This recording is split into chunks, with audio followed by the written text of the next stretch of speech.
सर्वज्ञ सर्वदर्शी चरम तीर्थंकर अहिंसा के अवतार विश्व वंदनीय शासनपति श्रमण भगवान वर्तमान महावीर के पावन चरणों में कोटि कोटि वंदन।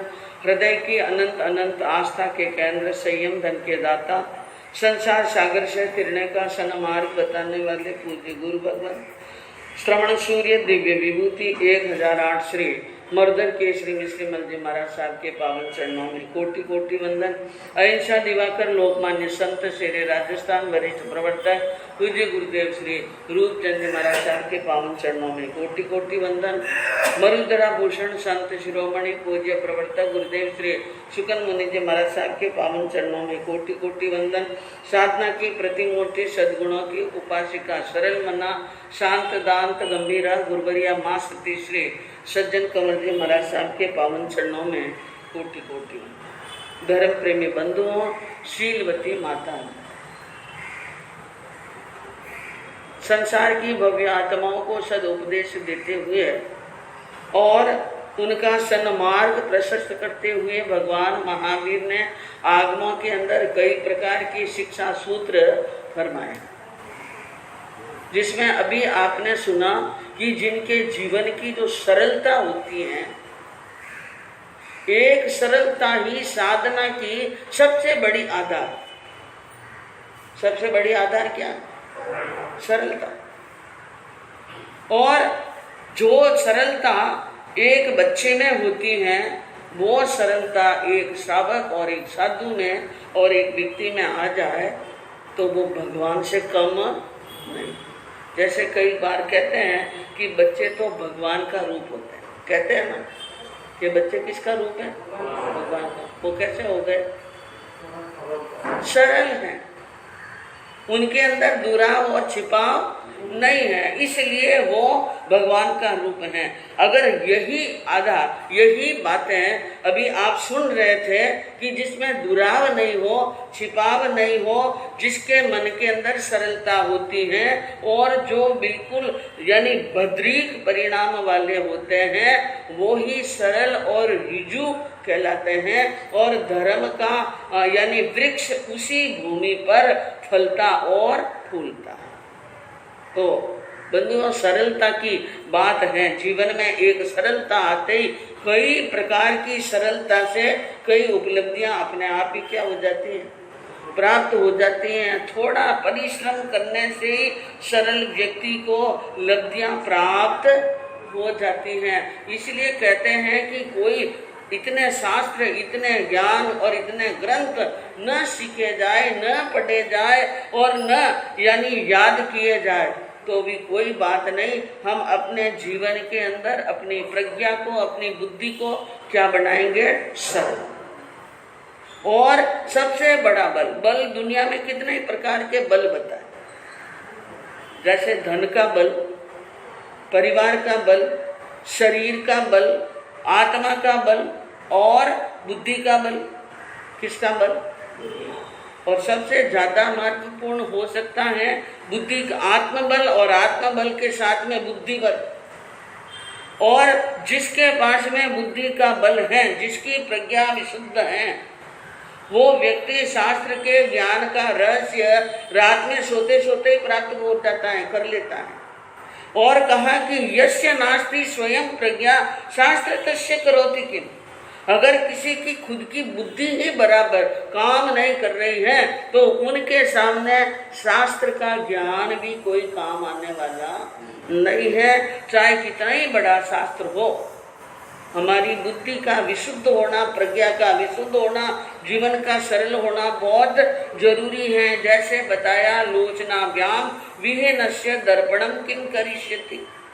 एक व्यक्ति के चक्षु काम नहीं कर रहे हैं, यानी नेत्रों से दिखाई नहीं दे रहा है, और उनके सामने कोई स्वच्छ दर्पण ले जाकर के रख दे, स्वच्छ दर्पण, तो जिनके नेत्र की ज्योति काम नहीं कर रही है उनके सामने वो दर्पण कोई मायने नहीं रखता। इसी प्रकार जिस प्रकार सरलता नहीं है, प्रज्ञा विशुद्ध नहीं है, तो हमारा शास्त्र का ज्ञान भी कल्याण करने वाला नहीं है। और इसलिए भगवान ने नंदी सूत्र के अंदर 4 प्रकार की बुद्धि बताई।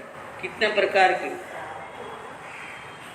जिसमें औतपाती की बुद्धि बताई सबसे श्रेष्ठ, और विनय की बुद्धि, कार्मिक की बुद्धि और परिणामी की बुद्धि। जो वैने की औतपातिक की बुद्धि जो होती है वो ऐसी होती है, अनजाने, अनचुने, अनदेखे ऐसे पदार्थ को भी जो बहुत तत्काल ही ग्रहण कर लेता है अपनी बुद्धि से और बराबर उत्तर दे देता है। जैसे ये उत्पात की बुद्धि थी बीरबल। किसके अंदर? बीरबल। आप लिखते हैं ना दीपावली पर, अभय कुमार, क्योंकि आपको बुद्धि कौन सी चाहिए, तो बुद्धि का नाम भी तो याद होना चाहिए ना। उत्पात्या बुद्धि। कौन सी बुद्धि? उत्पात्या बुद्धि। और बीरबल में थी वो बुद्धि, उत्पात्या बुद्धि। हाजिर जवाबी, जिसको क्या बोलते हैं हम सरल भाषा में, हाजिर जवाबी। और जवाब देते हैं, हाजिर जवाबी होते हैं, लेकिन जवाब भी ऐसा सटीक देते हैं कि कोई तर्क करके काट नहीं सके, ऐसा हाजिर जवाबी। और विनय की, जो गुरुओं का, बड़ों का विनय करते करते बुद्धि जागृत होती है, वो विनय की। और कार्मिक की, कार्य करते करते, जैसे कोई पहली में काम करता है, शुरू में, जैसे एक बच्ची हैं और उनको माँ ने कह दिया बेटी रोटी बना, तो लंबी रोटी बना देगी, 4 कोने की बना देती, बीच में पतली और किनारे जाडी होती ऐसे। लेकिन वही बच्ची रोज 1-1 घंटे तक प्रयास करे तो क्या उनका प्रयास एक कार्मिक यानी काम करते करते क्या आ जाती है, एक समय वो आता है कि वो एकदम गोल गट और बढ़िया रोटी बनानी सीख जाती है।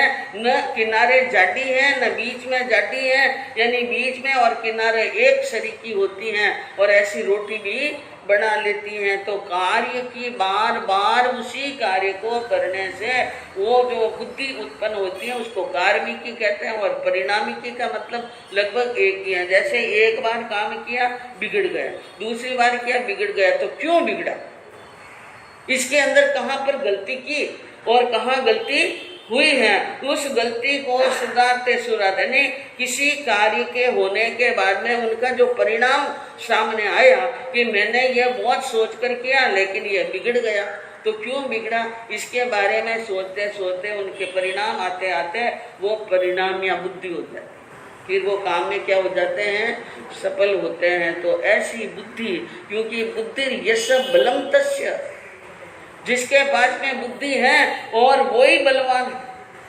बुद्धि है, तो वो क्या है, बलवान। और निर्बुद्धे कुतो बल, जिसके पास में बुद्धि नहीं है उसके पास में कहाँ का बल है। मैं कहूँ कि महाजन लोग, उनके पास में किसका बल है, आप लोगों ने कोई जीत सके, कोई जीत सकेगा नहीं, जीत सके, राजा महाराजा नहीं जीत सके, एक महाजन है ऐसा। हाँ, राजा ने, महाराजा भी नहीं जीत सकते हैं, इतनी महाजनी बुद्धि। और कई गाड़ी अटकती है तो लोग कहते हैं थोड़ी महाजनी बुद्धि लगाओ साहब। कौन सी बुद्धि, हाँ बोलो, ये बुद्धि काम पर। और बुद्धि जब बराबर सही समय पर काम करती है तो बड़ी बड़ी विपत्तियों को भी टाल देती है। और एक ऐतिहासिक घटना बताऊं आपको, यानी पाटन, सौराष्ट्र के अंदर पाटन है और वहाँ का एक राजा था सिद्धराज। लेकिन जब सिद्धराज बचपन में ही राजगद्दी पर बैठ गया, उनके पिताजी थे करण सिंह जी, वो 3 साल का सिद्धराज था, तभी उनका देहावसान हो गया। करण सिंह जी का क्या हो गया, देहावसान। और सिद्धराज को पाटन और सौराष्ट्र का राजा घोषित कर लिया गया, राज तिलक कर लिया। और एक 3 साल के बच्चे को क्या कर दिया, राजा। अब राज तो मंत्री लोग चलाते थे, लेकिन वो क्या था, राजा। स्याही तो उनके नाम से डुलती थी, हुकूमत उन्हीं की चलती थी और मंत्री संभाल रहे थे। बंधुओं, लगभग 5 या 7 साल का हुआ होगा सिद्धराज। कई राजा आजू बाजू में होते थे, उन राजाओं को बड़ी ईर्ष्या हुई। एक छोटा सा 5 साल का 7 साल का बच्चा सौराष्ट्र का स्वामी बन गया। ईर्ष्या से जलने लगे। और ये ईर्ष्या की आग हर युग में थी बंधुओं, ये कलयुग में है ऐसी बात नहीं है, सतयुग में भी थी।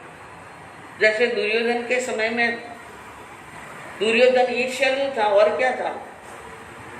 तो इस प्रकार ये बात ईर्ष्या के कारण दिल्ली के बादशाह के कान तक उनकी कई बातें उल्टी सुल्टी बातें कह दी कि सिद्धराज ऐसा है, सिद्धराज ऐसा है। अब आप देखिए, दिल्ली के बादशाह का हुक्म आया कि सिद्धराज को यहाँ पर यानी राज दरबार में हाजिर हो। अब ये समाचार मिले तो सिद्धराज तो 5-7 साल का था। 7 साल का बच्चा क्या जवाब देगा, क्या पूछेगा बादशाह। माँ को बड़ी चिंता हुई। अब वहां पर दिल्ली बुला तो दिया है, मेरे बेटे को कौन सा प्रश्न पूछेंगे और मेरा बेटा इसका क्या जवाब देगा। इसलिए ये बड़ी चिंता लगी। माँ ने अपने बेटे को पास में बुलाकर कहा, देख बेटा, अगर बादशाह हुजूर तुम्हें ये पूछे तो इनका उत्तर ये देना, ये पूछे तो इनका उत्तर ये देना, ये पूछे तो ये उत्तर देना। ऐसे ऐसे समझा रही। फिर थोड़ी देर के बाद में माँ को और प्रश्न याद आते हैं और उनको समझा रही हैं। रात को सोते समय समझाया, रात के 12 बजे उठा करके समझाया। अब सुबह भी जाने का समय हुआ तो माँ ने और कई बातें समझाई। लेकिन बंधुओं एक बात बताई कि क्रिया सिद्धि सत्वे भवती नो महताम उपकरणे। क्रिया की सिद्धि, किसी भी कार्य की सिद्धि अपने हिम्मत के बल पर होती है। 9 महान उपकरण, बहुत सारे उपकरण यानी अस्त्र शस्त्र ढेर के ढेर लगा दे, लेकिन योद्धा में ही हिम्मत नहीं है और उत्साह नहीं है तो वो कैसे युद्ध करेगा, वो कैसे सिद्धि को प्राप्त करेगा। नहीं, बच्चा था भले ही 7 साल का, लेकिन बड़ा हिम्मत वाला था। उसने माँ से पूछा, माँ आप कह रहे हैं बादशाह हुजूर ये पूछे तो ये कहना, ये पूछे तो ये कहना।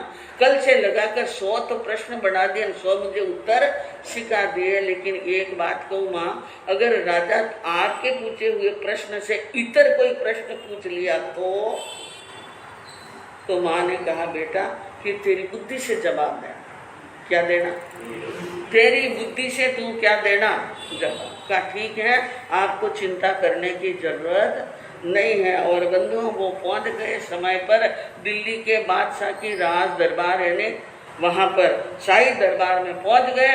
और वहां गए तो बंधुओं वो भिड़काया हुआ था बादशाह, गुस्से में था, एकदम लाल सुरंग। और कहा कि आ गया है सिद्धराज, तो कहा पेश करो सामने। और जब सामने उनको पेश किया तो गरजती हुई आवाज से और उन बच्चे को जो सामने देखा उसने सामने आया और दोनों हाथ पकड़े उनके मजबूती से। क्या पकड़े? दोनों हाथ। और हाथ पकड़ कर कहा, बोल अब तुम्हारा सहायक कौन, तुम्हारा रक्षक कौन? क्या पूछा? तुम्हारा रक्षक और तुम्हारा सहायक कौन? तो सिद्धराज ने कहा, आप ही मेरे क्या हैं? सहायक हैं। आप ही मेरे रक्षक हैं। उसने कहा, मैं कैसे रक्षक हूँ, मैं कैसे रक्षक हो सकता हूँ? कहा, आपको मालूम नहीं, हमारे भारत में एक रिवाज है। हमारे भारत में एक क्या है? रिवाज है कि एक व्यक्ति एक स्त्री का हाथ, एक हाथ पकड़ता है, पूरी जिंदगी निभाता है। और हाँ, हुजूर ने तो कितना हाथ पकड़े? हाँ, एक हाथ पकड़कर एक स्त्री को एक घर में लेके आते हैं, उनको पूरी जिंदगी निभाते हैं, सुख में, दुख में, बीमारी में, सिमारी में, ऐश में, आराम में, धर्म में, कर्म में, हर जगह पति उनकी क्या करता है? रक्षा करता है। पति उनका सहायक है और पति जिंदगी भर उनके साथ में रहता है। जब तक प्राण है और सांस चल रही है तब तक रहता है। और एक हाथ पकड़ने वाले की भी इतनी रक्षा सुरक्षा उनका एक पति करता है।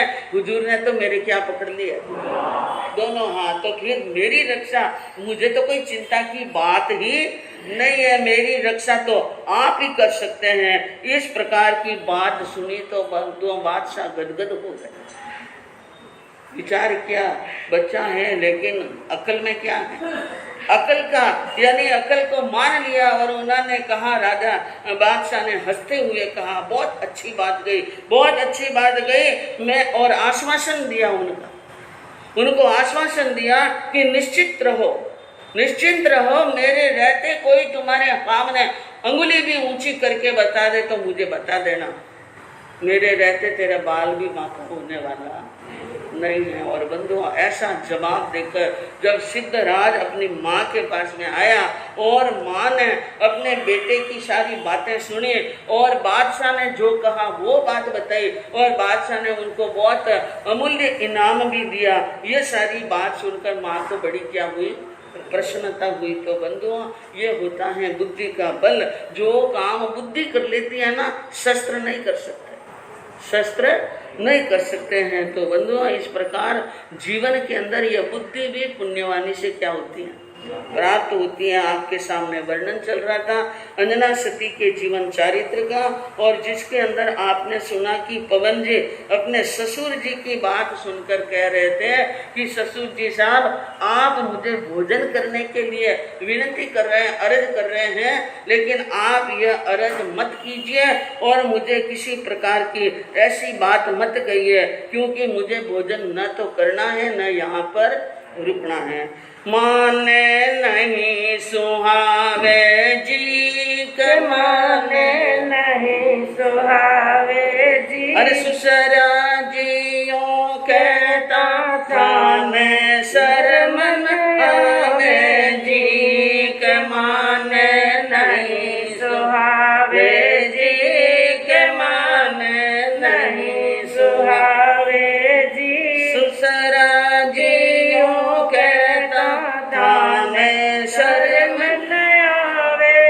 अरे सोच समझ कर काम करो, यूं कहते नीति का, अकल गई थी कटे आपरी, अब कहीं करो विचार, माने नहीं सुहावे जी के, माने नहीं सुहावे जी, ससुरा जियों कहता था ने शर्म न आवे जी।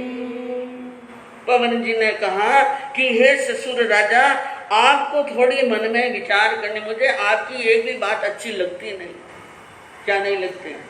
आप मुझे बड़े बड़े शब्दों में मेरा मान करो, सम्मान करो और मेरा आदर सत्कार करो, लेकिन आपकी एक भी बात 1% की मुझे सुननी और अच्छी लगती ही नहीं है। और अब जो बातें कर रहे हो और वो बातें करते आपको थोड़ी शर्म नहीं आती? आपको थोड़ा विचार करना चाहिए, शर्म करनी चाहिए। मुझे बैठने के लिए कह रहे हो, मेरा आदर सत्कार कर रहे हो, मुझे भोजन और पानी दे रहे हो, लेकिन जब आपकी पेट की जाई बेटी आई थी और वो रो रो करके हाथ जोड़ जोड़ कर अनुनय और विनय कर रही थी, उस समय आपकी अकल कहाँ गई? वहां पर, क्योंकि दुनिया में आप एक राजा हैं, एक साधारण व्यक्ति तो नहीं है। कौन है आप?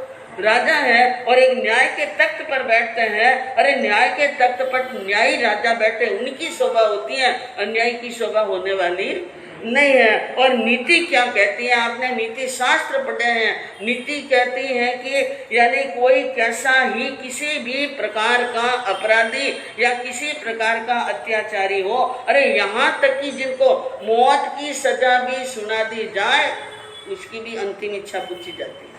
क्या पूछी जाती है? और आपने क्या किया? आपने तो वो कर दिया जैसा तो कोई जीवन में कोई चंडाल और कसाई भी नहीं करे। और अकल गई थी कहाँ आपकी? अब आप इतना विचार कर रहे हो और निर्णय कर रहे हो, अकल कहाँ गई थी आपकी? जिस समय बेटी द्वार पर आई थी, सोचा ही नहीं, समझा ही नहीं, निर्णय नहीं किया। अरे आप राजा हैं तो आपकी नीति में ये भी तो बात आती है कि कोई अपराधी सामने आ जाए तो दोनों पक्षों की क्या होती है? सुनवाई और निर्णय तक पहुंचा जाता है, बाद में सजा दी जाती है। आपने तो कोई निर्णय किया ही नहीं, इसलिए अब क्या विचार? अरे बेटी ने निकाली घर सो पानी भी नहीं पायो, हाय दया नहीं आई ठान आचो हुक्म लगायो, मान नहीं सुहावे जी मान नहीं सुहावे जी, ससुरा जियो कहता ठान शर्म न आवे जी। बेटी ने निकाली घर से, द्वार पर आई हुई बेटी को घर से क्या निकाल दी? बाहर। आपने दरबार से बाहर निकाल दी, आपकी पत्नी यानी रानी ने घर से बाहर, घर के बाहर से ही बाहर निकाल दी और हद कर ली आपने। एक मानवता नाम की भी एक चीज होती है, कुछ एक धर्म होता है, और पानी भी नहीं पाए आपने तो बेटी को क्या नहीं पिलाया? प्यासी की प्यासी निकाल दी बेटी को, पानी नहीं पिलाया, और हाय दया नहीं आई। खुद ने तो नहीं पिलाया सो नहीं पिलाया, लेकिन गांव के, नगर के, पूरे शहर के लोगों के लिए भी आन फिरा दी आपने कि कोई मत पाई जो पानी, कोई पानी मत पाना। ऐसी आन फिराई, आपके मन में दया नाम की चीज नहीं है। कैसे हैं आप इंसान, और अब मेरी मनवार कर रहे हैं, आप मुझे रोक रहे हैं, आप मुझे सांत्वना दे रहे हैं। अब आप सोचो, मैं भी इस प्रकार आपके कहने में आकर यहाँ बैठ जाऊं, भोजन करूं, शरबत पानी पीऊं, अच्छा लगता है क्या? हाँ, उन्होंने कहा और फिर आपके घर का अब पानी पीना। किसके घर का? हाँ, ये जमाई साहब क्या कह रहे हैं ससुर जी को कि आपकी यानी अक्ल यानी कहाँ गई है, सिर के अंदर क्या आ गए? सफेद, और उम्र ढलती आई है, और बुढ़े उम्र होने के बाद में भी आप में अकल नहीं आई। अब मैं यहाँ पर ठहरने वाला, अरे थारे घर अब कैसे ठहरो, अर्ज करो थेला, पानी तक पीने का मुझको लाख लाख तलाक, मान नहीं सुहावे जी मान नहीं सुहावे जी, ससुरा जियो कहता था शरण आवे जी। कहा मैं अब आपके घर रुकूं और यहाँ ठहर कर यानी आपकी मान मनवार मानो, आप लाख बात को तो भी मानने के लिए तैयार नहीं है। और पानी पीने का भी तलाक, पानी पीने का भी क्या है? तलाक। और 3 तलाक की नहीं, कितने? लाख लाख, हाँ लाख लाख तलाक। आपके घर का पानी भी पीने वाला नहीं हूँ, ऐसी बात कह पवन जी ने अपने मित्र से कहा, मित्र अब 1 सेकंड का भी विलंब मत कीजिए, शीघ्र चलिए। और मित्र ने कहा अब विलंब करने की बात ही कहाँ है, यहाँ से रवाना होना है। अब महेंद्र सेन राजा और मंत्रियों का मंडल देखता रह गया, और पवन जी घोड़े पर क्या हो गए? सवार। और मित्र से कहा चलो शीघ्र ही। अब घोड़े भी पवन गति से चलने लगे, हवा की तरह। कैसे चलते हैं? हाँ, पवन कंवरयो पवन गति से चाल्या, विपिन मजार महेंद्राय और मंत्री सारे, महेंद्राय और मंत्री सारे कर रहे खूब विचार जी, धन सती अंजना साचे सतवंते पवन जी और उनका मित्र पवन गति से रवाना हो गए, और राजा महेंद्र सिंह और मंत्रिमंडल वहां पर खड़े थे, विचार करने लगे अब क्या करना चाहिए, अब क्या करें, कैसे करें, क्या नहीं करें। मंत्रियों ने कहा अब कुछ करने के लिए पीछे बचा ही नहीं है, अब तो आप अपनी ताकत लगा दो बेटी को ढूंढने में। किसको?